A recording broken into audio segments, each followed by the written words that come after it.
Hi, My name's J.C. McCauley. I'm Nyesha McCauley, and you're watching AccessTV.org.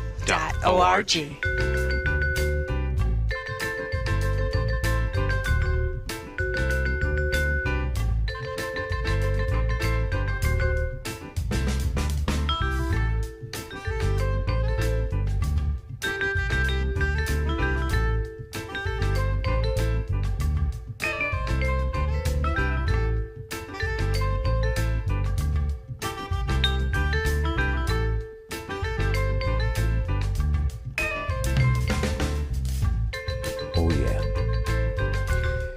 It's Morning Talk with me, your host, J.C. McCauley, along with the champions of talk in Studio 1A, none other than the one and only Cleo Duke-Wright. Good morning, Miss Cleo. How are you? I'm doing pretty good. I'm fine. Good weekend? Yeah, busy like usual, but it was all right. Your iPad is back. How's the iPad running? My iPad? Oh, I have to set it up again because I don't have any protection on it. When I was in the store, they didn't put, like you put your code. They asked me for my code for my other iPad that was stolen, but I couldn't remember till I got home. So there's no protection on my pad, and she said every time I put in a code, she said it would go to the other. She didn't realize it was going to the other tablet. It was for the other tablet, but the other tablet is not working. I shut it down. Okay. So then, like the other tablet had access to all your cloud stuff and all that. Yeah. Ew. But nobody could I shut it down immediately. So nobody could get into it. So they say. Wow. Once upon a time, I guess, like if your purse or your wallet got stolen, all of your credit cards were in there, your driver's license, if you had your banking information, anything that was in there was but now with your digital device, you get access to everything. Oh, this guy came into the gas station, and he says, he pulled his phone out of his back pocket and said, "This is the worst thing that they've ever invented." He was screaming, the older gentleman. And I guess it was identity. He said, "Do you realize that they don't even have to steal your phone? They could just put their phone up to your phone or something to do something." Oh, like proximity to your phone and grab your stuff. And grab all your stuff. The guy in the front of him, I guess he had all of his things stolen. His some of his accounts were taken, and I was asking him. I said, "Well, how did that?" He said they could get anything they want. It's just so he's afraid to use his phone. When he needs it, but he turns his phone off. I don't know if that helps or not, but these three gentlemen that were very disappointed in. He said, "Why did they invent these things like this?" Well, it's a great tool. It's a great tool, but it's also a horrible tool too, especially for people who really don't know how to use it. Technologically challenged. Right. And I'm being technologically challenged now, but I've got I've been practicing, and I to see what I could do, because I want to do some things, but I don't want to be as lazy as I was with the first one. I let my sons do everything, and then I tried to get people to teach me, and that didn't do. I don't know if your heart's not in it, or it looks so horrible to me that I said, I don't want to learn this crap, because I don't want to learn it. But I said, now I have to learn it. I have to settle down and really pay attention and learn this stuff. Well, my dad is 90. And once again, the disclaimer here is that if he knew I was talking about him on social media, he would have a meltdown. But And my ultimate test on just how good he's gotten will be when he calls me up and says, Stan, I'm not happy. I said, what's wrong, Dad? I see you're talking about me on social media. Then you'll know I'll know he's become proficient. So there's a prize for you, Dad. You know, once you get good enough, you'll be able to search out things. Yes, I don't go out and search out things that I just see people doing so much, and it's just so engaged. I want to be like that, but I want to know all of that too. But I want to know it through a book or through YouTube or something, because when people are teaching you, they always talk too fast. And they move their hands and say, you do this. See, you just do this. And see, you just do that. And do this and that. They always talk too fast for me. So I said, no, I don't want that. I'll learn on my own. I'll get a book, or I'll use YouTube. YouTube is a great tutorial device. You can learn, because you can pause it, go back. Yeah. It's probably better than the book. Because, you know, you can learn how to do anything with YouTube. My dad is using YouTube. He's, as I say, he's 90, and now he's learning how to use the phone.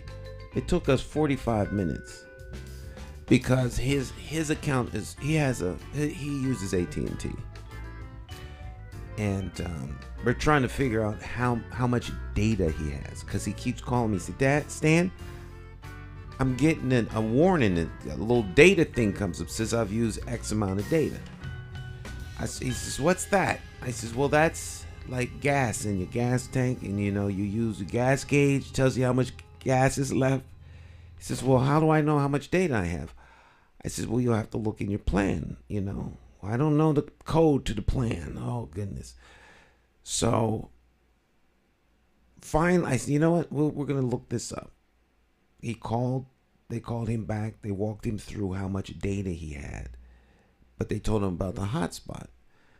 I said, well, you can't use the hotspot with the phone. The phone is the hotspot. Now, if you use your computer, you could use the hotspot to go online, but you can't use the phone hotspot for the phone.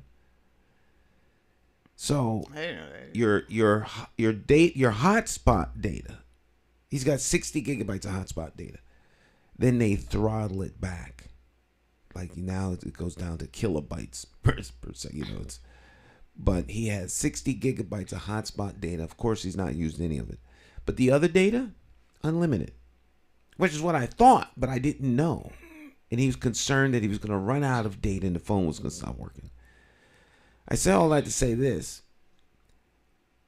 I could almost get into his account, but I needed the passcode. The two authentication, so I have the login password, but they send him a code, the authentication code, that he has to tell me. 45 minutes. 45. He'd read every number that comes up. Well, here's a number. I said, Dad, don't just read off the number. Tell me, what does it say? I don't know. I said, what do you mean you don't know? It comes on the screen and then it goes away too fast. So he's looking at the notification that the notification came, but he didn't know how to get to the notifications. Well, that's not so. When you're looking up something, sometimes they said, I've texted you. They text you the code. Right. Okay, they text you the code. What I don't always know how to do is go back to where I was to put in the code. I don't always know that. Because when I had the tablet and the phone, I do one on the tablet. I keep the other thing open. Then I just put in the code on the tablet or something like that. But sometimes I get the code and then I say, oh, how do I get back? So I try to, when I do the flip thing, just watch where it goes so I can get back there. But I don't always succeed in that because I don't know where it goes when it when it when I have to look up the code. You see what I'm saying? Mm-hmm. So I did pretty good last week because I watched very carefully where it was going, and so I pulled it back up and put in the code. But it took me about 3 or 4 times because I took too long. Oh yeah, the code expired on you. It expired. I just put it. I said I just got you. I put it in. Wrong code. They had sent me another code, another code, another code, another code. They kept sending me codes, and so I finally got the last code I got. But they must know people don't. They know, yeah. So it's like anything. You become proficient over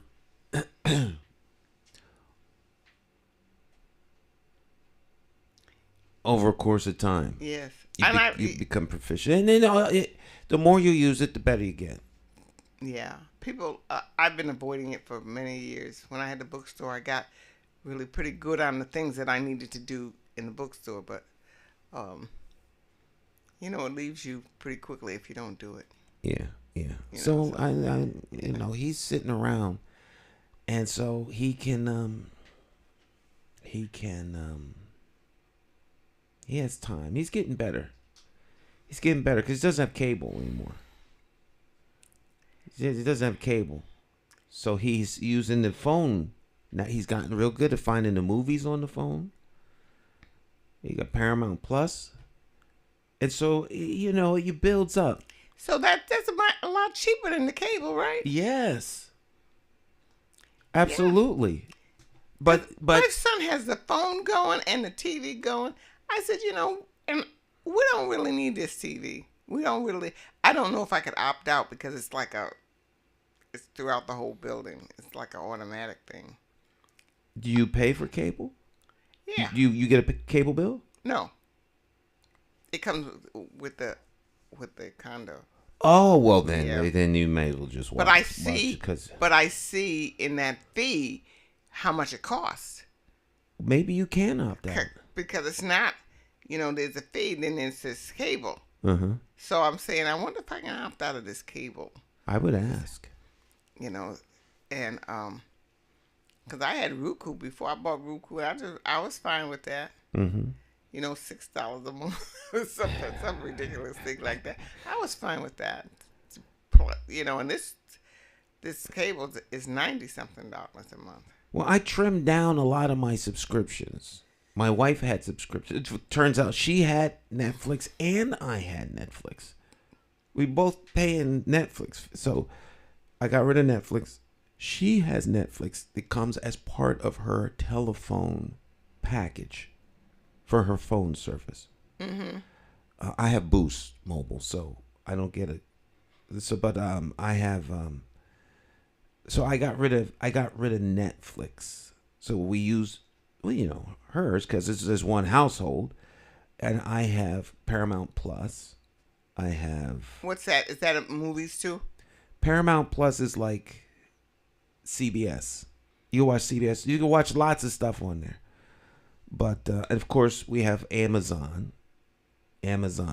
Prime. Yeah. Which Amazon has all the movies and stuff too. Amazon used to charge me when Amazon Prime for once a year for Amazon Prime. Yes. Now they charge you every month. I don't know about that. Yeah, they charge you every month. As opposed to maybe you pay a one-time annual fee, or maybe you've selected to have it monthly. I don't know. But it used to be once a year. They took out Amazon Prime. Well, some of the shows I like comes on Paramount. Star Trek, Halo, which is just off the chain if you like. I don't know action, adventure, science fiction. It's a video game. Oh. Yeah, it's originated as a video game, but they've made a series out of it. I'm waiting for the half. Oh, is that the kid that goes is? No. This is kind of It's kind of like a futuristic military world. galaxies at war. It's sci-fi. Oh. Yeah. No, I don't. I like science fiction. Well, it's all right. When those cars stand up, I'm saying that's ridiculous. Oh, you talking about Transformers? Oh, yeah. I'm not into the Transformers. So I don't like those things. I never did like game shows, so I don't like those either. Yeah. And there's not too much I do, but I do like Catfish. MTV Catfish, I do like that. All right, that's not like the catfish you eat. No, that's people. TV show? Yeah, people are using. It's on MTV. Mm-hmm. People they're like going together. They meet each other, and then one wants to meet the other, but the other one's doesn't want to meet them, or something happens, and they say, "Oh, well, I can't meet you," and they're in love. I don't know how they're in love, and so they call this guy who was catfish, and him and his brother made a documentary of it, and people started calling him. Now it's his show. So they go all over the country. They've been in Harvard lots of times, all over the country to On they hook up. They make the hookup. They find the person who is catfishing, and usually it's not the person that they say they are. They could even be a different sex. Who knows who they are? And then sometimes it's for real, but a lot of times it's really it's a cruel game to play on somebody, and the person's all into you, and they're all excited about you, and they want to meet you, and you just keep playing with them, and you call these guys, and they go find them. How about that? That's very interesting. Now the last one of the ones I saw, there's two that I really liked. That the husband was catfishing the wife, and he pretended to be somebody else. I guess he thought she was gonna cheat on him, through the computer. But what she just wanted to talk to someone because he was so hard to talk to. Because he online playing games. So she was talking to this person who would listen to her, and she said, "I want my husband to listen to me the way you listen to me." It's because she had some real fears, and she couldn't. Her husband was like a military person, and she couldn't explain it to him, and so he says there's something wrong, and she won't tell me. So he did this thing, whatever they do, a profile. He did the profile, and he met her by ordering something out from her job, and it didn't go through, and he just kept calling her and said, "Hey, you want to talk?" And so finally she said, "Sure, I'll talk." And then she started talking to him. So she wanted to meet him to see who he was, and she wanted to tell her husband what she was doing, that she needed to talk to him, but she needed to meet this person first because she knew who she was talking to. So she called Catfish, and so they're trying to track this person down, but the person they don't want to meet. They say, "No, I can't meet him. No, this, that, and the other thing." So finally, he said, "I'll meet with Nev." That's the guy's name, Nev. I'll meet with him, but I won't meet with her. I'll meet with him first. So he goes in and meets with him, and he tells him that there's something wrong with my wife. There's something bothering her, and she just can't share it with me. So that's why I set up this thing. And she talks to him and he never found that she was cheating or anything. She just wanted to talk to her husband.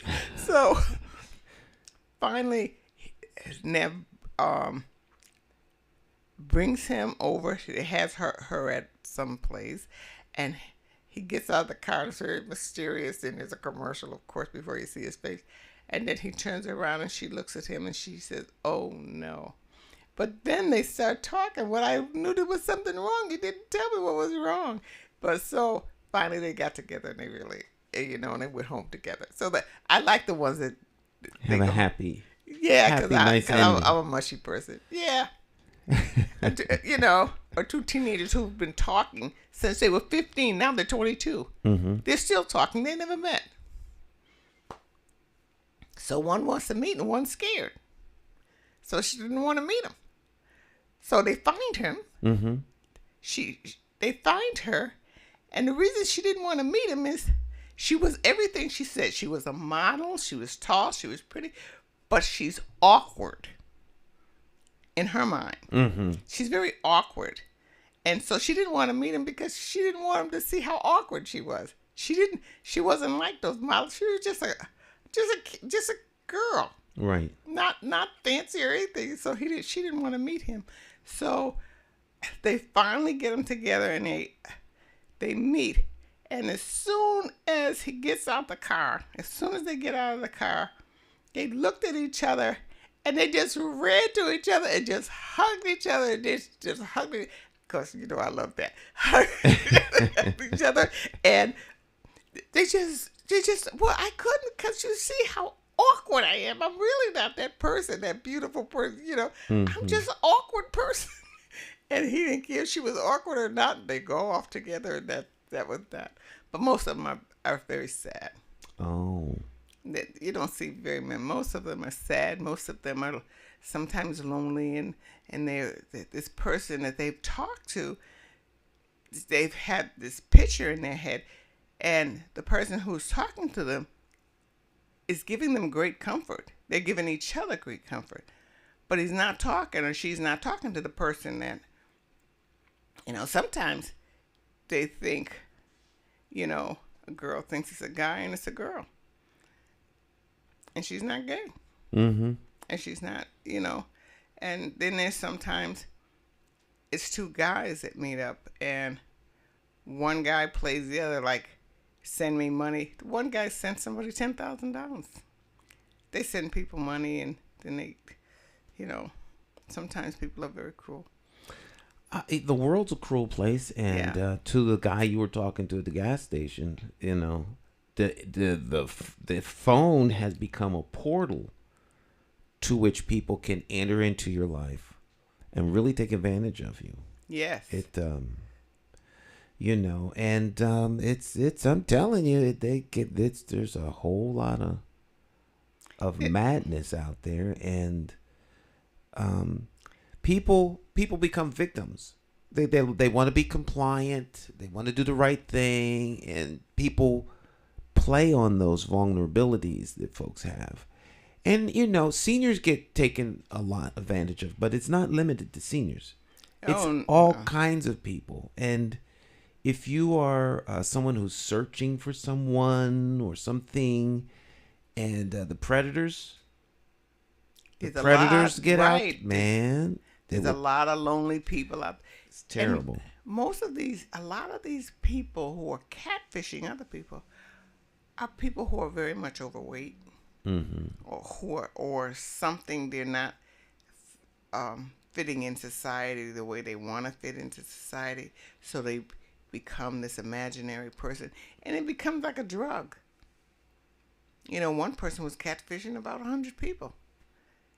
Just being this person and that person, and you know, they said, wait, you're hurting people, do you? But they're not thinking they're hurting people. They're thinking they're getting their needs satisfied, and they don't always think that they're hurting people, but they are. Wow. So I like that show because my son, he says, I've seen enough of this catfish stuff, but I like it better than the reality shows. I call them nothing shows. You know those nothing shows? That the family is the whole family? And I'm saying, well, what's the purpose of this show? The Jersey Shore? I've never seen Jersey Shore. I have heard of it. It's like one of those... There's a bunch of people who go on vacation and laugh and stuff and just interact with each other, but they don't do anything.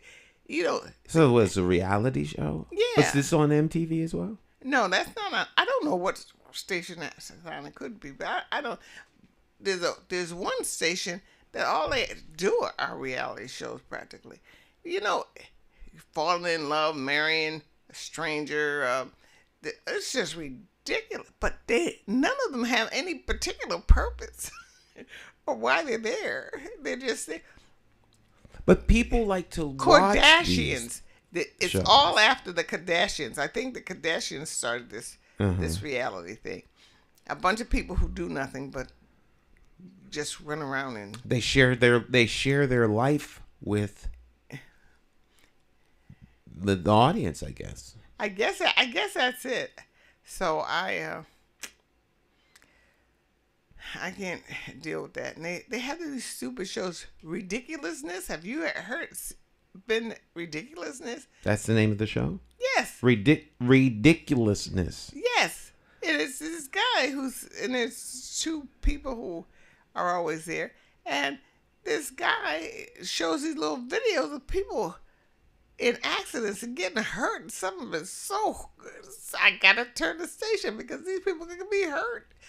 So and people are watching. I forgot what I think that's on MTV. Ridiculousness. So it's just crazy. I have to turn off the TV, and of course, as soon as I turn it off, somebody turns it on, and I said, "Oh my God!" I said, "One day I'll be by myself, and I'll throw these damn TVs." If I'm ever by myself, I will throw these TVs. Well, that's one of the nice things about being able to watch stuff on your own device. Yeah. Because now you can watch what you want to watch. Once upon a time, everybody watched one TV in the household. Dad controlled the remote, followed by mom, and then the kids got to watch the TV maybe on Saturday morning. They were lucky. But now everyone can watch what they want to watch. Yeah. And most people don't watch the same thing. Everyone has different tastes. Yes. And so, like, I know my wife will watch something. I watch stuff. Each of the girls have what they watch. And so there's a time in the house where it's very quiet because everyone's watching something. We're all pretty much in proximity, close to each other, but we're all watching different things, which seems to be, I don't know, the norm. But there's a growing controversy here in Hartford. Now, have you heard about the police chief is stepping down? What? No, I didn't hear that. The chief is now that's Brody, right? Thody. Thody. Yeah. Jason Thody. He is not renewing his contract. They say he's stepping in. He's just not renewing his contract. To me, that's a little bit different than resigning. So he'll be in place until the new chief is selected. But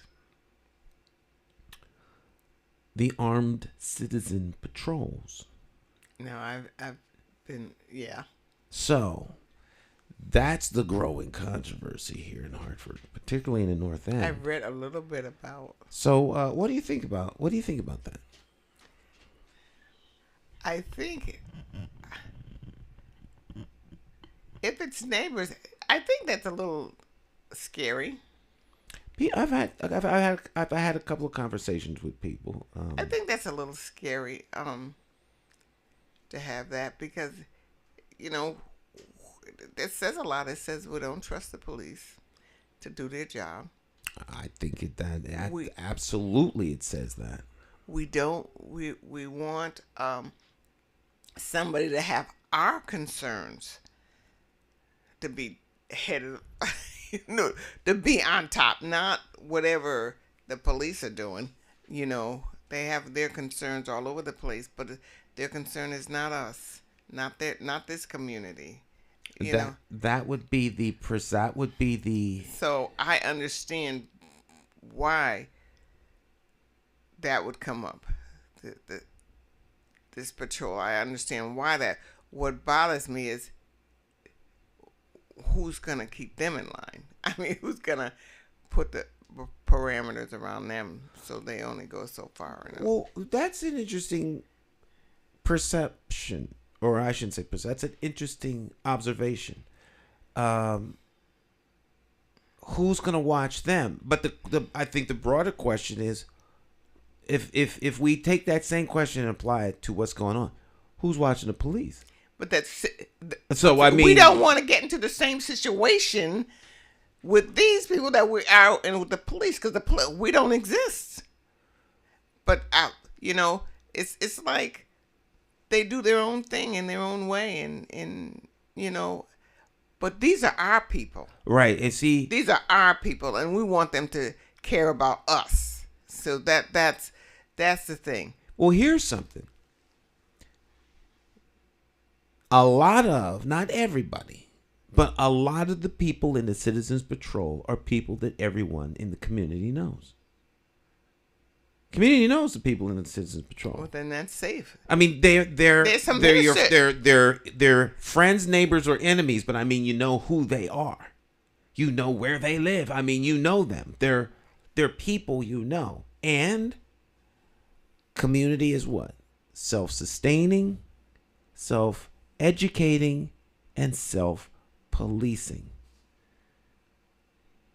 Communities are supposed to police themselves. And my argument is that in the suburbs, the community is self-policed because the police officers are from that community. Yes. They're from that community. They're engaged in that community. Little Billy is out shooting the side of the barn. They don't go and shoot little Billy. They go and tell Billy, stop shooting at the barn. Give me the gun. Now I'm going to give this to your mother or your father. Now you need to start acting right, son. Get in the car so I can take you home. And see, just because they know Billy. They know Billy has a problem and he's out there acting. I know. It's not like it has never been that way in Hartford. Because it was that way. But it is not that way now. Right. And right. We need to, because our police officers lived in our community. A lot of them lived in the community. And you didn't have the issues around trusting the police. No. Then. But I think, that times say we got to take care of ourselves because nobody's taking care of us. If we got to have patrol people, we got to have to patrol people that are in our community. And I would be very nervous if I were the police because they're going to lose some control. Well, I don't know that the police necessarily... Now, I'm a big fan of law and order. It's up for debate who creates the laws, and it's up for debate who keeps the order. But there needs to be law and order. And during the pandemic, the authorized enforcers of the law lost their credibility by allowing the people to become lawless. And in a city that is a majority, quote unquote, black and brown, right? BIPOC, whatever the name folk want to use that's in vogue for today. The people affected by that lawlessness are black and brown people. Mm-hmm. Now, just because you black and brown doesn't mean you want lawlessness. But if the majority of individuals who are going to enforce those rules aren't black and brown, and they're afraid they're going to be called racist for enforcing the rules, then the people who are affected by their unwillingness to do so are black and brown people who want law and order in their community. And at some point, you get sick and tired of hearing reasons why things keep happening. So, if the people are taking it into their own hands, then the duly deputized agency has lost its effect. It's beginning to lose its effectiveness. And the argument is, because I think the mayor said that, we don't want people taking the law into their own hands. And see, I have a semi-problem with that. I understand what he and other people who say these things mean. But the fact of the matter is, we are the government, period. And this is where I get kind of, frosted. Because they act like they're the government. No, they are our representatives. We don't get what they decide to leave on the table for us. And we're supposed to be satisfied with that. We know what we want. You, as our representatives, aren't delivering it to us. So we have the responsibility of executing our desired will ourselves. That's government. And so, where are the people being served by the government beyond platitudes and gaslighting commentary about what's about the end, what the manifestation or the things you see happening is the direct result of their failure. That's how I see it. Well, that reminds me of I told you about this before. When my son Corey fell on a federal car, and the recruiter, he was an armed recruiter or something, came and started screaming and carrying on. It wasn't an intentional act, as I can remember. It wasn't intent, and he came and screaming and carrying on, and told him he was going to call the police. I said, "You call the police. You call the police." He says, "You stay right here." I said, "He's not staying right here. He's going home. You call the police." And I gave him my number. Police called me and said, "Do you realize that that's a government car?" And I said, "Do you realize that I'm the government?" He's not the government. I'm the government. Right. And I kept screaming because I'm trying to calm down when I get. I am, because I'm getting older and I'm supposed to be more calm. But I kept telling him, "I'm the government. How dare you call me and say some government thing?" The government. Oh, I went off on him. Of course, I never heard anything about it after that. Police never came to my house. Actually, the recruiter was removed from his station. He was stationed in Capaco. They had a little station there at one time. But that was the first time that I ever really thought about. I got so upset that he was telling me all about this government that was supposed to be over there someplace. When I'm saying, wait a minute, I'm the government. How can the government be over there and I'm supposed to be afraid of this government when I'm the government? I just got, Ma, cut it out. I just got screaming. I just got screaming because how could he was trying to intimidate me with the government. Absolutely. Like this was this big bad wolf that was going to come and get me. The government. And I was offended by that. I was really offended by that. And you just reminded me of that. As well, time. You should be offended by it. It's like going to a restaurant and the wait staff treats you like they're doing you a favor.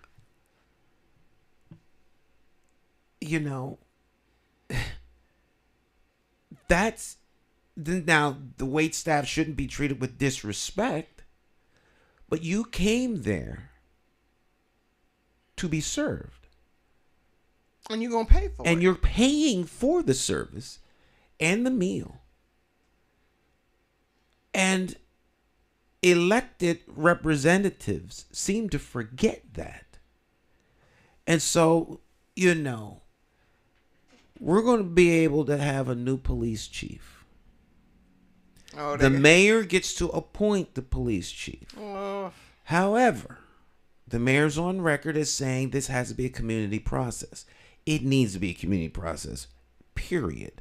However, he has articulated that, and those words came out his mouth at a press conference yesterday. So that means that there shouldn't be a dog and pony parade of the person you've already got in mind. It means that the community has to buy in. Just like they have to buy in with these NRZs. When somebody wants to build something, you know what I'm saying? This is talk, Stan. This is talk. It's the same talk that they always talk. It's a talk, and it always turns out to be the opposite. Well, it's a dog and pony show or whatever you want to call it. It always turns out to be something else. This is talk. I don't care what that mayor says. Until he proves it. It's just talk. It's just talk. Well, if we are the government, now this is to the constituents of Hartford, if we're the government, then the constituents have to take an active role. Not because someone is allowing you to take an active role, but because you are executing your authority and position as constituents. That this is how it's going to be done. The constituents need to have somebody who they trust, who they give the authority to enforce the laws that we agreed to and put in place. That's where it starts to get twisted, because in other towns, the police protect and serve. In many urban areas within the inner city, the police are there to contain. They contain you. Because they don't treat everyone that's in the city the same way. No, they Certain don't. people in the city are treated like royalty. Visitors are treated like, oh, we're glad that you're here.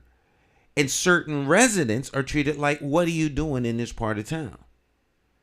So where that happens, then the police become occupiers who are there to make sure that you stay in your area. And what you do in the area, who cares? Just as long as you don't come out. And I think that's part of the problem we have and why we have these citizen patrols. Our system in Hartford is the same, is the same, is the same, is the same. Now, if you had become mayor, you could halfway believe what you just said and what the mayor just said, that we're going to do it this way. But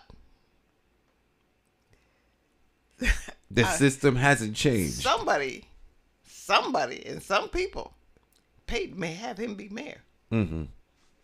So, I'm sorry. He may want to do something. But at the end of the day. The people who paid the price, it's gonna be their way. It's been that way. It's just been that way. And that's why I'm so nervous about this mayor. I'm going to write down on a piece of paper the person that I think would make a great police chief. And then I'm going to write down on a piece of paper the person who I believe is going to be the next chief. Uh-huh. And I'm going to give that piece of paper to 3 different people. And we'll see who the next chief is. The game is the same. The talk is the same. So the selection's already been made. Already. It's in the can. It's already done. And this is the transition. Deal. This is the transition. Yep. And they're going to talk you into thinking that you were a part of the decision. You wasn't nothing. Your decision. That's just what I believe. Mm-hmm. It doesn't have to be so. But I'm so disillusioned about the politics in Hartford, about the politicians in Hartford, mm-hmm. that I can't see where they care at all. And I mean all the politicians. They're concerned about their interests, right, and their objectives and visions first and foremost. And if you benefit from their decisions, then you count yourself blessed and lucky. Right. So if you get on their bandwagon, like someone said to us, and we were at McDonald's one day, and someone came in and said, "Well, what are you doing? What happened?" "Oh, I'm not going from, I got to go with where everybody's going. I can't just be out there by myself. Hanging out on the limb. I can't really make a decision because I got to go where everybody else is going because, they want what they want." Mm-hmm. And so they buy into, oh gosh, I'm not going to say it because somebody I know may be watching this show. Mm-hmm. I don't know. They say, "Oh God, Cleo said it," but I've been here most of my life in the greater Hartford area. my basic life has always been in Hartford. And I've seen it just take a nosedive down. Now, politicians are politicians. Mm-hmm. But while you getting what you got, what you want, you got to give the people something. Right. You could break off You got at to give least the people something. a slice of cheese. You know, they don't want to give you even a crumb, a piece of cheese. And they have these people up there grinning in your face, talking nice, and the things you want to hear, and you know they're not true. The golden rule in negotiation is always to let you have my way. Let you have my way? Always remember that. I'm going to let you have my way. And here's how we're going to do it. You know that the guy I brought to you is the best guy, right? I guess you're right. So what do you say? All right, well, why don't we go with him? I like the way you think. I agree with you. He should have the job. So the negotiation is to get you to agree with me. And that's what the Dog and Pony Show does. Yeah. It presents to you the reason and the rationale why the person that the selector wants is the person you wind up going with. Yeah, but even if on a piece of paper that you the two names that you're gonna have, even if they pick the one that you really think should be chief. Now, you gotta wait. Oh, to see what they're gonna do. We will see to sabotage him. They're all right. Yeah. No, I hear what you're saying. We were right because look at what he did. Bah, bah, bah, bah, bah, bah. And off he goes. Out the door he goes. They buy off his contract. He goes to a different city. Maybe he got police chief someplace else. Oh, I see what you're saying. So the person that the majority of folk actually kind of want gets in, then the undermine starts. You undermine. That's right. You undermine. You backstab. Yep. Hobble at the knees and ankles, and just make sure that you set them up to fail. Absolutely. I just believe it. Isn't that terrible? How I'm thinking. The only safeguard for this is the community. Now, the question is the community coming into its own? This Citizens Patrol is vexing to some people in power because those are citizens. Right. And the citizens have the right, the authority, the power to do exactly what they're doing. So is this a sign of the community coming into its own? And it may bring those who are out of line in line. Those who some people have depended on to get the community in line, they themselves, the community, may just get them in line if they have the patrol. Well, if you know what I'm saying. Right. So, because you don't want to be out of line, odd man out with the community, right? Even though you work for the other side, Well, it's an interesting concept. So, in essence, let me not put words in your mouth. Am I to understand what I'm hearing, or how I interpret what you have said is that the gatekeepers better be careful which gate they're guarding. Absolutely. The gatekeepers are perhaps guarding the wrong community. They need to be on guard for their own community and keep the oppressing forces that want to keep the community in check. They need to be watching them. We were talking about shows earlier. Did you ever see Tulsa King? Tulsa? Tulsa King. No. Sylvester Stallone. He's an ex-wise guy, made man, capo. You know, he spent 25 years in jail for not ratting out his friend. He gets out of prison and, you know, he's told there's nothing left in New York for him, so he's got to go out to Tulsa. So he goes out to Tulsa. Long story short, you know, he persuades the taxi driver to, you know, go buy him a car. You know, he's coming out to Tulsa to take over. It's set up camp because there's no organized real crime out there. So he's going out there to be king of Tulsa. Mm-hmm. And so he sends a guy out to get him a new car. He wants a Lincoln Navigator, you know. Mm-hmm. And he's totally blown away and amazed by all the technology because he's been in prison for 25 years. So he comes, fast forward, and he says, I know that's not my new car. That doesn't look like the car in the picture. It's not the Navigator. He says, what's that? What is that? He says, well, it's my mother's car. He said, well, where's the car? He said they wouldn't sell it to me. They told me I was a crack dealer and to get out and or they would call the police. So I left. He said, take me there. So he goes in there, and the guy he just walks right into the dealership, and the little salespeople out on the floor. He walks right past and goes right back to the manager's office. He says, the guy's on the phone. He gets on the phone. He says, can I help you? He says, yeah.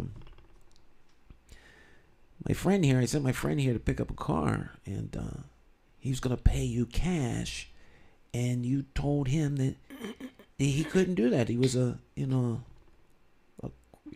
drug dealer, and you wouldn't sell him the money. I think it was a miscommunication. He says, you know what? I think you're right. It was a miscommunication. And, geez, I'm sorry for the inconvenience, this, that, and the third. He says, well, see, here's the problem. I think that you were treating him because he's black, and therefore you didn't want to trust him. He said, but the problem is you're afraid of the wrong guy. He says, what do you mean? So he goes over and he punches him in the face. And then he says, I'll call the police. He says, he picks up the phone. He says, I'll call him for you. He beats him with the phone. He says, now here's what's going to happen. He's going to pay you $50,000 cash for the Navigator. We got a deal? The guy, so obviously, he says, yeah. So he's being a muscle man. He's going in there taking over. And he's doing this all over town. But the reason I bring that up is because at some point, the gatekeepers need to understand they're afraid of the wrong people. You need to be afraid of your community, because the community actually knows where you live. I mean, that's how the community's got to get, right? We give you to the end of the week to get it together because we're done with y'all. That's the attitude the community has to have. We're done, beyond done. And anyone that doesn't get right with the community is going to be looking for somewhere else. That's the attitude we have to have, because it's ridiculous, because we've been sold out. Yep. So since there's a changing of the guard, maybe we need to change all of the guards, starting with the gatekeepers.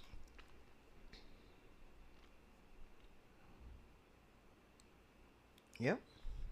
Show them what community actually means. Oh, gosh. Maybe I won't be living when Maybe I'll be gone when I see that day. When that day happens.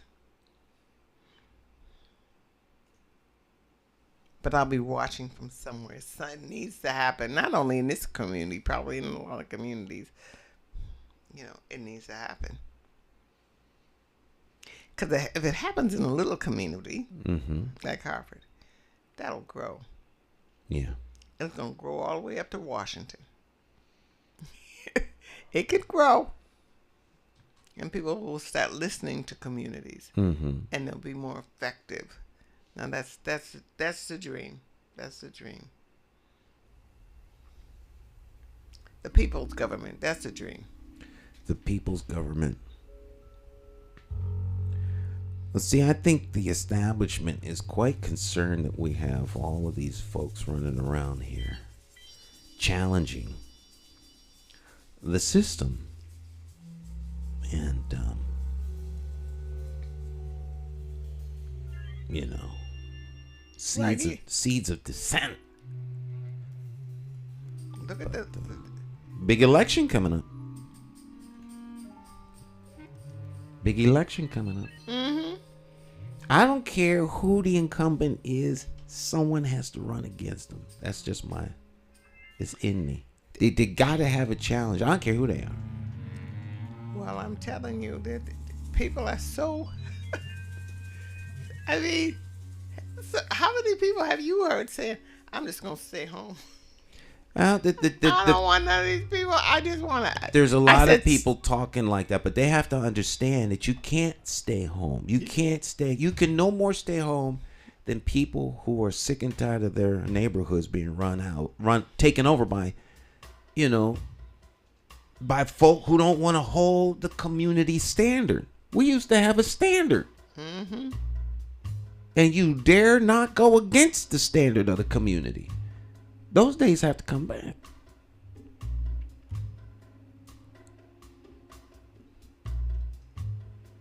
People used to come to Hartford and they would say, "This is the cleanest city I've ever seen." I remember that. I moved here because this was the cleanest city I ever seen. I remember if you threw a paper on the ground, you were chastised. People would look at you. You pick that paper up, you put it. Mm-hmm. I remember a clean Hartford. My son never saw that. Our young people have never seen the clean Hartford. People who took pride in the city. Even though we had more outward racism back then, we still loved the city and we had pride in the city. Well, and we had our separate lives, and together it was okay, Well, I think we've been distracted by racism. Racism has been a big distraction, as though the world revolves around the color of somebody's skin. And there's a whole lot more to life than the color of someone not liking you because of the color of your skin. And if the community is suffering because of that distraction, then that distraction needs to stop. It's ridiculous. It's ridiculous. People are more concerned about what white folks are doing than they are taking care of home. And if you ask me, that's right. I think folks is finally starting to wake up to that. Because you protect the nest. You protect your home. Who cares what other folk are doing? We have to take care of the things that are our responsibility. Miss Cleo, we're out of time. Oh, so quickly. Time flies. Jonathan Small is. I came in thinking that we were gonna.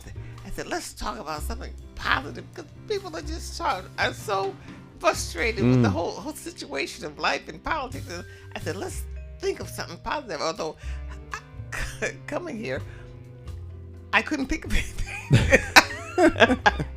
I couldn't. Well, we did keep it light in the beginning. Yeah, I couldn't think of it, but I don't care. Be positive anyway. Yeah, just keep stepping and be positive. Keep stepping, keep going. Don't stop. There's, yes. Absolutely. Smile at your neighbors. Smile at the people who don't smile back at you. That's them. Just go on about your business. Say good morning, and And that's a good note to leave on. Go across the street or next door and say good morning to your neighbor. That's where it starts. Yeah. With a good morning. With a good morning. All right. Morning Talk. We will be right back. Don't go anywhere. Stick and stay. A little of the master in the background.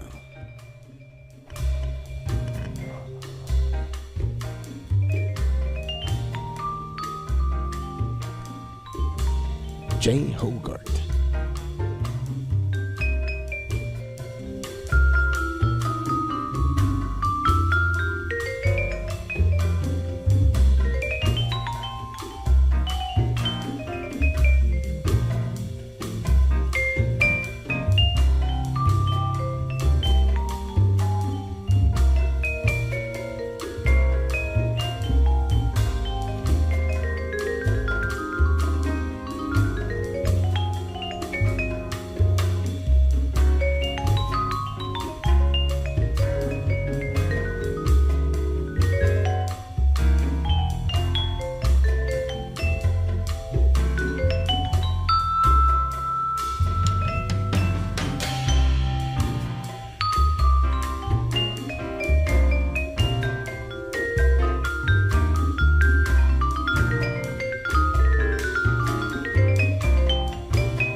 Jay Hogart.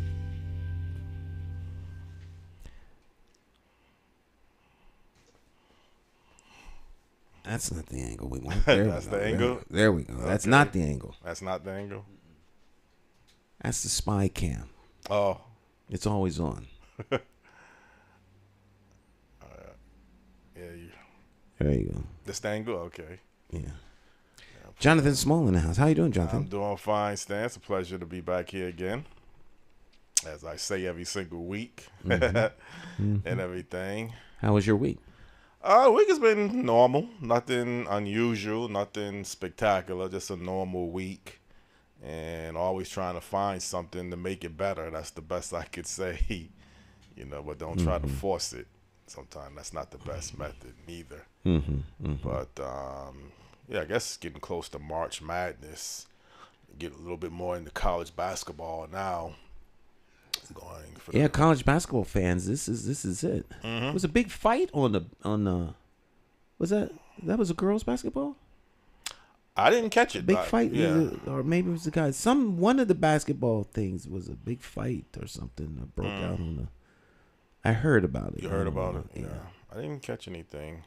But I just know now the tournament games, like the Big East tournament, the ACC tournament, will be coming up this week. Yeah, Big East. Now the girls, UConn women won. They won their last game. They won the Big East. Oh, conference champions. Oh yeah, the conference. But they're gonna have a tournament called the Big East tournament. They won the. I guess they won the Big East conference. They had the best record. Yeah, conference champions. That was yesterday. Yeah. But then they have like a tournament where you have like all of the teams in the Big East and other conferences play against each other. Oh, okay. And then they have a final, and then that kind of sets up the seedings going into the NCAA bracket. All right, so that's not part of March Madness. To a certain degree. Isn't the March Madness like where like all of the teams play down to where there's just the two, and then that's the NCAA bracket. That's the official March Madness. Oh, that's the official March Madness. That is what March Madness is. That bracket breakdown, right? Designed for, yes. Okay. The one and done theory. But then you still have the tournaments, like the ACC tournament, the Big East tournament. Will still contribute. If you lose, it could still, I guess, affect your seeding where you play, where you're going to be placed at in the tournament. So every game still matters, Stan, even though the one and done, when you get to the official NCAA bracket, that's going to be final. But still, the upcoming Big East tournament and other tournaments throughout the country is going to impact towards the seeding. You want to see who gets the number one seed in the ACC, the Midwest. You got 4 different categories: the West, Midwest, East, and South. So you want to be number 1 playing against number 16, 2, 15, So they kind of bracket everything down towards the better record. So this is a real example of champion. Unlike the Super Bowl. Meaning what? There's no what do you call them, wild cards or anything. Oh, no. You lose, you're out. You lose, you're out. Once you get to the NCAA bracket, you're right. You lose and you're out. Right. So then the winner of this tournament, the winner of this tournament is truly champion. Yeah. Because they've won every game. Right. Well, I mean, you get until you get to the Final Four, then you get the 4 top teams, then you get to the final game. Yeah, but even in the Final Four, there's going to be 2 winners out of the Final Four, and then there's going to be 1 winner out of the 2. 2, right. But the Final Four have won every game they were in since the beginning of the quote-unquote March Madness bracket thing, right? Exactly. So the winner here goes down, and then the winner down. So the winner has won every contest. When you get into the Final Four, yes, and then you get to the championship game, and there's 2 teams. Oh, I got you. Final Four. So there's 4 teams. 4 conference. 4 what? 4. It's 4 teams. When you get to the Final Four. Well, I know there's 4 teams in the Final Four. Yeah. But in order to be the winners of those Final Fours, like the brackets, in my mind, because I know nothing about basketball, so in my mind, there's like, say, I'm just gonna pick a number out of the air. there's 40 teams. And those 40 teams, there's 20 here and 20 here, and they play each other until they get down to 2. Right. And in that Final Four still had to come out of that mass. And so the Final Four have won every game to that point. Yes. And then they'll play these two, and then the winners of these two play each other. Well, I think what you're kind of referring to is the different brackets, because you'll have the West bracket where you'll play out West. You'll have the South bracket where you play in the Southeast of the country. Okay. The Midwest, you'll play in the Midwest, and then you have the East. Those are your 4 so different brackets. Okay, so there's 4 brackets. And each bracket bears a winner, which will equal the Final Four? It gets to the Final Four, yeah. You have like about 16 teams in each bracket. You play the top seed, play the bottom seed until they move to the next bracket. Somewhere along the line, you're going to have maybe the Midwest playing the West or the East playing the South. They have it set up a certain way, you know, how you got the brackets come together. Okay. But the winner has won every single game they played. Exactly. And then they call it Sweet 16. The Elite Eight, and then the Final Four.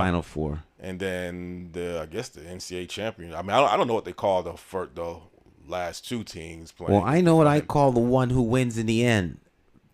The champion. The champion, yeah. They're a true champion. Championship game, yeah. Right, they weren't like a wild card thrown in there in the end, and then, you know, they didn't have to play everybody else. Like, they had the worst. Is it fair to say that they have the best record?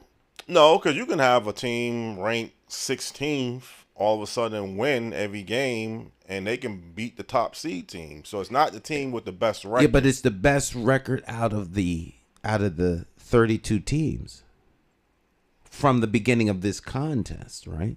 Well, it's who wins. I mean, to make it simple, you can be the number 1 seed and lose in the first game. You know, I guess it has happened before. And you could have a team ranked at the bottom, Cinderella team. I don't know if you remember. You probably don't remember North Carolina State. Well, I've heard the term the Cinderella team. Cinderella team. I wouldn't have a team to put it to. Right. Well, you can be a bottom team and just keep winning and be the top team, and then you're the championship. Well, I would say that they deserve to be the champion if they were able to beat if the bottom team is able to beat the number 1 team. Like if the girls, is this for men only? It's for both. Oh, so both men and women. So if the worst girls team beats UConn right off the rip, right, and winds up being a champion, then I would say with confidence that they're better than UConn. It wasn't a fluke. Well, the thing people say about college basketball is the way it's set up. Unlike the NBA finals where you play 4 out of 7, sometimes the better team doesn't always win. That's true. They had a bad day. A bad game, bad day. But if you play in the NBA finals, you're going to play 4 out of 7. So I think that's a better barometer of who's the better team. I think you can have an off game or off day. Not to take anything away from college basketball, but it's just the way it's set up. Well, what if the NBA were set up that way? Yeah, it could be. I mean, is that more an effort to maximize profit out of the events, or is it to figure out who the true champion is? I don't know, but I'll tell you one thing I do know. After the Super Bowl, the NCAA championship or the NCAA Final Four is the number 1 watch event. I would imagine so. You got up to 7 games. Yeah. College basketball I'm talking about. The NCAA. Oh. They're the number 2 watch tournament after the Super Bowl. The Super Bowl is clearly number 1. Oh, so this March Madness is bigger than the NBA. It is, towards viewers watching. I don't know if it's bigger. I don't know if it's bigger in revenue. I don't know who's generating more money. That's to be an interesting thing to research out, because the revenue is kind of hidden in the college money. Yeah. There's big money there. Yeah, well, it's definitely big money, and I tell you, it could be more than the NBA. It could. I wouldn't be shocked or surprised if it was. The thing is that the players don't get paid. Yeah, and they've been debating that for years. Should they pay college basketball Absolutely, players? they should. They they have all this rationale for why they shouldn't, because someone's got to part with some cheese. Yeah, I mean, they say, well, you get a free scholarship, but if you still adjust the money, it's in the millions of what they're bringing in. It's like telling someone picking cotton, well, you get free housing. Yeah, we got your food. What are you complaining about? right. You got a place to sleep and food. Well, that's been a big change. Why a lot of college players don't even finish college now. I mean, it's a long conversation to get into, and I don't want to go all. Well, I don't know anything about the topic, so okay. But I was thinking about something. I think, listening to what was being said about the armed citizens. And I don't even look at that. For some reason, I'm not that interested in this topic. And as strange as that may sound, I think a better approach, and I don't know, it's unrealistic, it's going to happen anytime soon. You want to make a big dramatic change in inner cities and other rural, poor areas throughout our country. Fix that whole economic structure. Find a way how you can generate an economic community. And I put the number $50,000 to $100,000 income, if that's the number that you would go by towards being able to eradicate poverty, being able to invest, save, become homeowners, open up other just do more because you have more income to work with. And I don't know, other than the electric boat job, and that's not technically, I don't think anybody could work for electric boat if you meet the standards, so I can't. Well, electric boat is training people. It's training people, right. But if you see more of those type of companies growing, then you'll change a lot of the issues that people are dealing with. No doubt, but General Dynamics is a huge corporation, and it's like growing like if we could just grow a Pratt and Whitney. I mean, Well, not just General. I'm just saying if you get a couple businesses, 200 or 300 employees here and there, it starts to add up real fast. I would agree with you 100%. And here's where I think your dear friend up in Boston would chime in. If certain political parties didn't chase the factories and industry out of the country, right, you might still have those kinds of jobs here in America, and you wouldn't have some of the poverty that you have. So where are these companies going to come from? Where are they going to come from? Well, what do you need in your community? I mean, what is the driving? You need exactly what you said. We know what the solution is. What we don't have are individuals, institutions, and organizations executing that plan to make it happen. We're creating more of a dependent class than we are a self-sufficient class. It's intentional. Well, I work up at the airport, and for decades, I've been saying that Honda Motor Corporation wins the locks. So what's keeping a company like that from coming into your inner cities? That they can... And build a factory to build cars?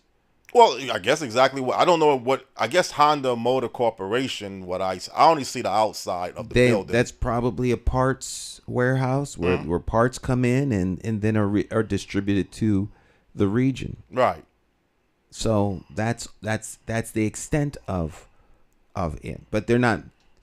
There's no manufacturer of cars, Honda, any kind of cars here in New England. No, but that company must be employing a certain amount of people that's paying taxes, and the company itself is paying taxes. I'm sure there's people that work just like the airport's employing people. Right. So, you can't build 100 airports in the inner city so that people can have jobs. No, but isn't it more likely you could see a company like the Honda parts store in the South Meadows or the North Meadows or other areas of your city?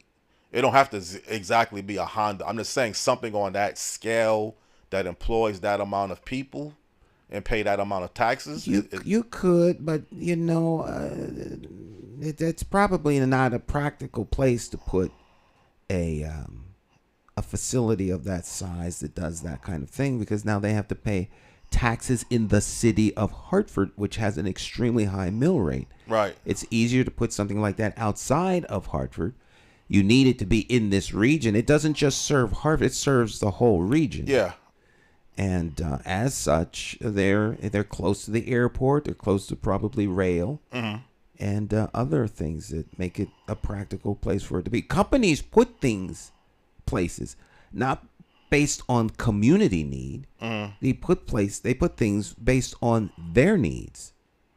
Yeah, but I mean, how can you develop your inner cities throughout the country where they can be magnets for the type of small businesses and development that could just benefit the whole, benefit the company first, where they make a profit, but benefit the area where you have to have something in your city that is appealing to them.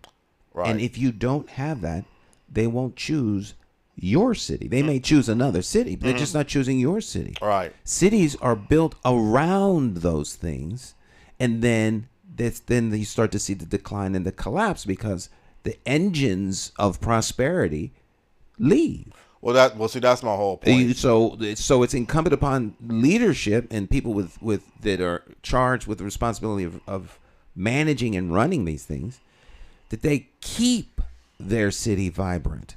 It's very difficult to create that vibrancy once it starts to decline, or you bring in another kind of industry, hospitals, medical things. What is it that is growing that will sustain? So like say Hartford Hospital is growing leaps and bounds. A lot of the housing around, because I'm like 2 blocks from Hartford Hospital. Right. I'm right in between Bushnell Park and Hartford Hospital. And so Hartford Hospital is growing. As it grows,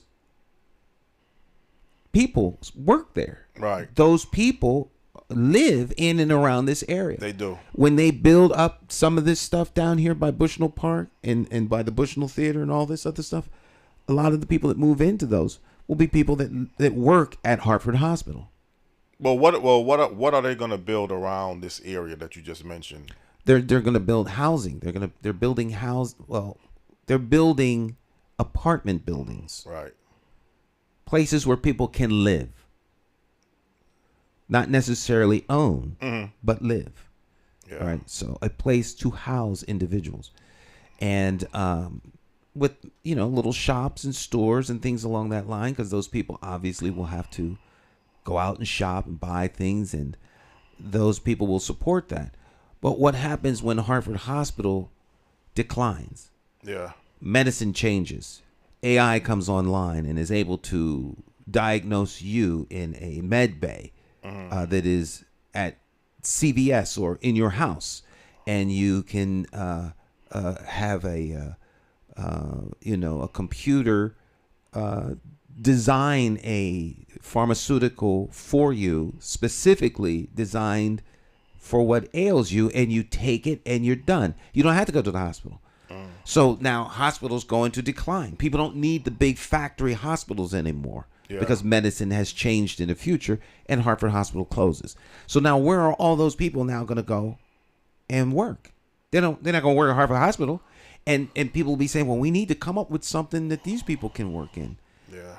So, times change, and if you're not flexible, have the capacity to pivot, think outside the box, and see what the next new direction is, you will miss the mark and fall between the cracks. Your schools aren't training the workforce and the citizens to be in line with what the needs are as they emerge.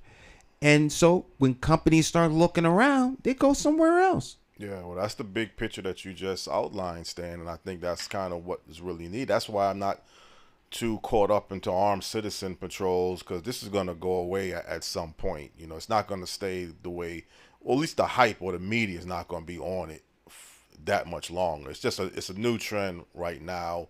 And if people are still got issues, you got reentry system problems, you got drug problems, you got illiteracy problems, these problems are not being corrected. Although Bishop Dexter Burke said it is an emphasis to start to deal with some of the underlying issues too.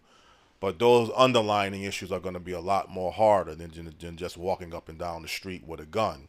Trying to get people to know how to read or write, try to people to know how to get their money invested, how to earn more money. We have systems in place to teach people how to read and write and to how to spend. It's called the school system. They get $400 million a year to do that. So I don't expect Bishop Dexter Burke and anyone else to take on the gargantuan responsibility of teaching the children, since we are paying people to do that. But I'm saying until those problems get corrected, even by the school system and etc., I don't think the other problems are really gonna. It's just I'm saying we can put more people in jail, and you get them. You get people locked up in jail, but then they come out, or you create another group of people that replace them.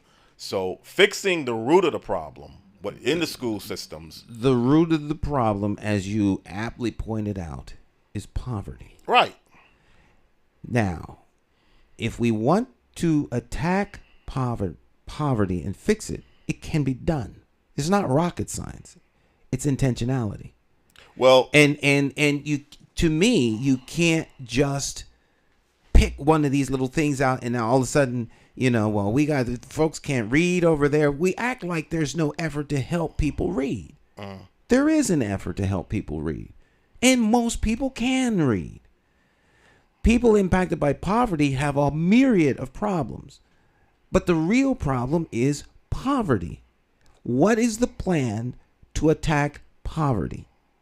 And who will suffer from poverty diminishing relative to who benefits from poverty diminishing? Now, we know that the small number of square blocks in North Hartford is small.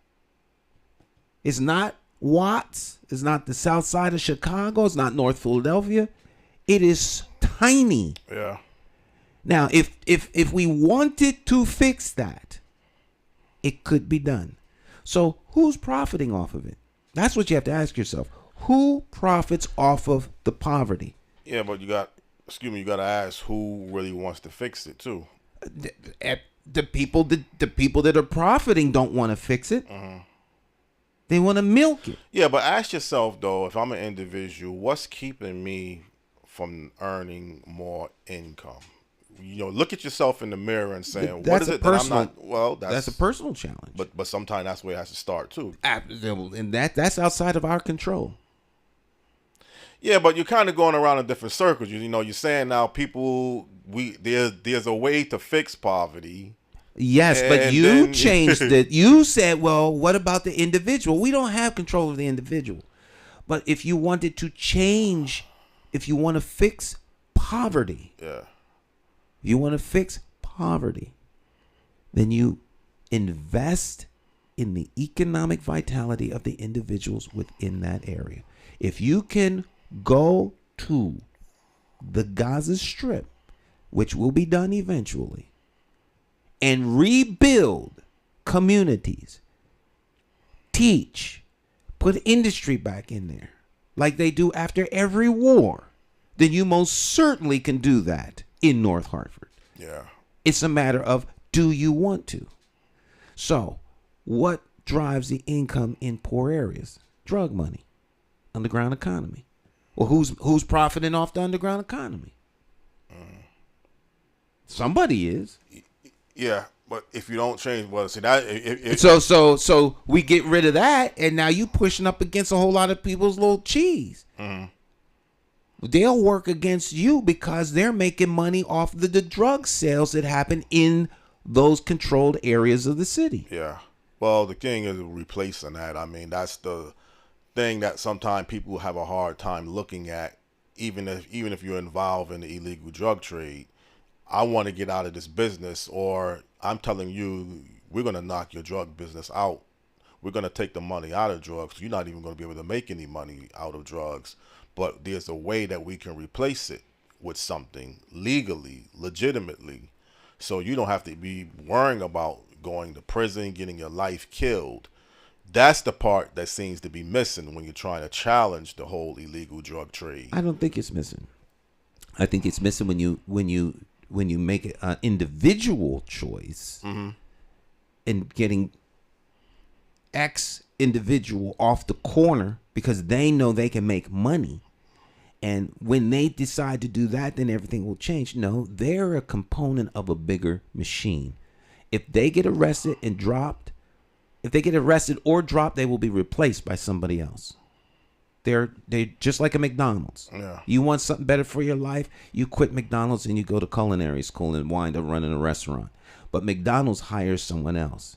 So you're not going to put McDonald's out of business. Yeah. I'm talking about putting them out of business, not because we're going to talk them into doing something right. You put them out of business because you're going to move a whole industry in there that then empowers the very people who are surviving off of the business in that community. And then you can do that without changing the drug policies. Then you're saying you can bring they'll just go out of it because they won't be able to sell drugs there. They'll go somewhere else. Right. So that's the better method that you like more. If you want to change stuff, other than that, it's just talk. Well, the only thing I'm saying economically that's growing is housing around the capital city. I see a tremendous level of new housing, and you just mentioned about housing around Bushnell Park. That seems to be the new trend today. It's the new trend because if they don't do something with all those empty buildings downtown, those buildings will become disaster areas. You cannot allow those towers to be empty at nauseum for months, years, and then decades. Yeah. They'll become like the warehouses out there on Route 5, just these empty vessels of dilapidation, and the city will crash. So you've got all those buildings downtown that are on the grand list, whose value is dropping because nobody wants them, and companies they don't need them anymore, so they're leaving them. And if you owned a building downtown and you were part of a group of investors that were putting up the money, how are you going to get your money back? So you're going to foreclose on it. What can we? The only thing they can really do is put apartments in there. So there's this mad dash to turn them into apartments that can command the kind of rent that will offset the losses that the corporations were paying. You're not going to get that with low income housing. So you have to have high end rents in there. So you don't see, because I'm just judging by the end of the decade, you don't see businesses and other form of mixed use entertainment development that other better developed cities have, more than just having your downtown centered around housing. Not in Hartford. That's the biggest problem that I'm saying. Not in Hartford. Right. And Hartford is not the only city suffering from this. These are cities all across America, and some of the bigger cities are suffering from this.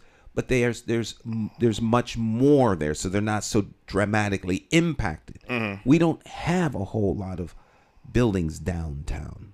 We have buildings downtown, but if all of those office towers go down, we're done. No, but I'm saying is there's nothing driving economics towards new businesses, replacing them with the type of new era that's growing today. So that's the problem. You don't have a new economy. Oh, I see what you're saying. Like, you're just gonna replace it with housing. I can go to Houston, Texas, and see the medical centers. But this is not Houston. But I'm pointing out that your city can still do something. It can't be Houston, no. But what is the economic strength that a capital city a New Haven, Bridgeport could have towards businesses? There's nothing. I'm sure there's something. You're asking me. I don't know. That's not on my pay scale for me to. I'm not gonna lose sleep worrying about what those things could be, because that's outside of my realm of control, beyond conversation. But brother, if you can't think of an economy in today's era of the type of businesses that a small city could have and generate revenue, that's a major problem. You just don't have, nobody knows what is the new economic trends that the city could have towards developing. You're asking housing? Me? So of all the experts you've had here, who has a plan to turn small cities around. I'm not talking about the Los Angeleses and the cities that have ports who take in international trade and have docks where people go out on cruises. That is not Hartford. Yeah. Well, I think Attorney Mark Corber's solution was regionalism. Regionalism. But again, that's just gonna make West Hartford part of Hartford and throw in their businesses. There is.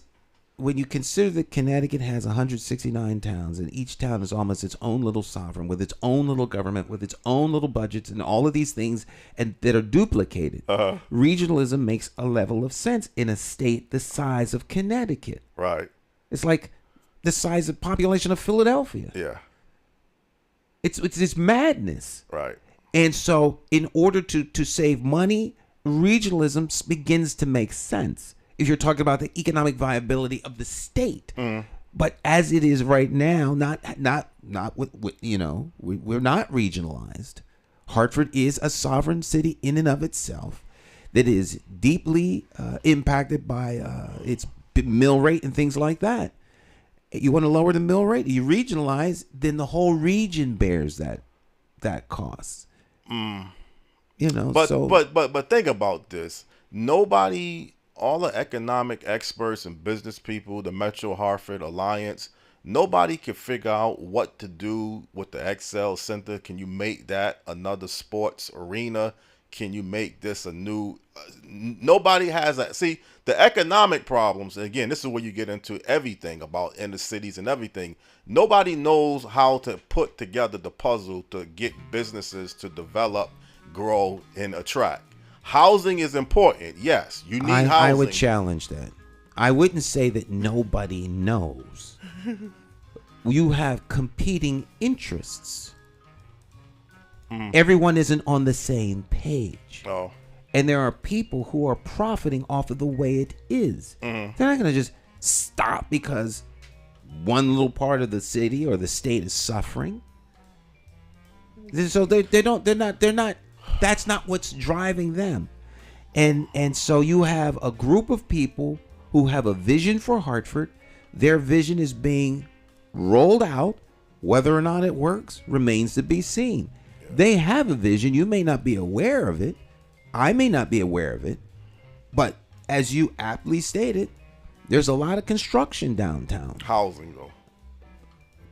Not businesses, not entertainment, housing. Housing is where people live because they have a place to work somewhere. So the businesses, when they get here, are going to need housing. You can't build the housing after the people come because they won't come here if these things aren't in place. You said the key word, when the businesses get here. Right. That I don't know what businesses that are coming. You don't know, Jonathan. That doesn't mean that they aren't in the pipeline and that there aren't conversations being had.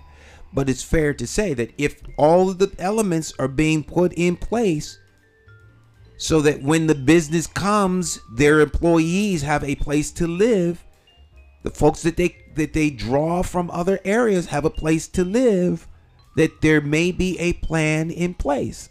You know who you talk to? Your friend James, and I bet you he'll tell you the opposite. He'll tell you need businesses in the city first, then you get housing. But I love James like a brother and a dear brother he is. However, the businesses aren't going to come here without those certain things in place. So you have to fix those first. Yeah. Now, James, you, and 16,000 other people will all have an idea. We start picking out one, and that's part of the problem. No one's on the same page for how we fix a thing. Well, there could be a comprehensive strategy where you can do it almost simultaneously. I know you have to have a place to live when you go to a particular city to work at, so don't get me wrong on that. But I think when the weight seems like, and you can go back to your Connecticut cities since 1950, losing factories, losing businesses, losing population, and now all of a sudden, and it's good to have nice housing. It's good to have something developed that looks impressive and beneficial to people too. But over a 50-year period, when you don't see any more growth in economics, let's just jump the conversation forward. Then the city dies. Dies. There's plenty of dead cities in America. Right. That's what happens. Yeah. That's what they're trying to avoid.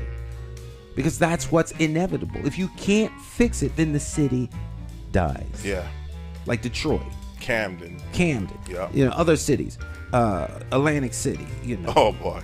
So I mean, pick a city that's doomed and failed. Yeah. There are failed cities around. Well, again, when I'm talking about $50,000 to $100,000 per capita income for inner cities throughout America, you better really have a good plan in place to implement that, because it's just going to be a lot of rhetoric.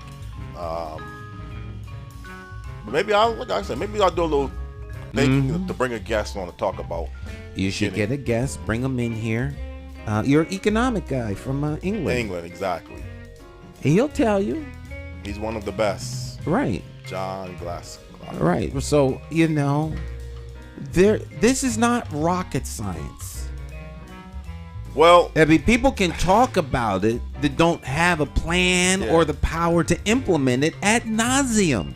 That's why I said so. But there are actually people working on this. Yeah, but you have a quicker time turning your economic situation around, looking at yourself, trying to figure out how can I get into 50 to 100,000. I agree. Then looking at a city bringing in business. I agree, Jonathan. But you're the one driving the conversation. If you're talking about people changing their lives to make their circumstance better, then that is a conversation I think that you can have power and influence over if you know that particular individual, and it may mean that they have to move out of Hartford. Yeah. But if you're talking about turning a whole city around so that one person can have I did say inner cities, in which I mean grouping everything throughout the country. I mean, that's what Dr. Claude Anderson focuses on, but you don't even buy into that. Dr. Claude Anderson was, I respect him and everything, but his plan ain't rolling out in every urban area and ghetto and hood across America. Okay. He talk a good game. I'm not interested in hearing nobody talk about nothing. Do it. That's where I'm at. Yeah. Get it done. Where's the get it doneers? They sitting in a room talking. Yeah. That's why nothing's getting done. Well, turning around group economics and empowering a city or inner city, as you just mentioned, is a lot harder than the individual looking at their situation and figuring out how to get their economics and get their life really in order the way it needs to be.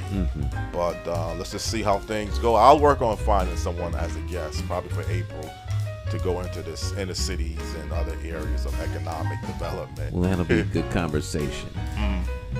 All right. So you got a special guest coming in, right? I do. Local legend. Yeah, you told me about it one time that this person was a big major force in the entertainment industry. Yeah. I didn't even realize that. Yeah. I saw who the guest years was. after. All right, Jonathan, we'll see you next week. Okay. All right. Y'all go out, say hi to your neighbor. We'll talk to you soon. Bye-bye now.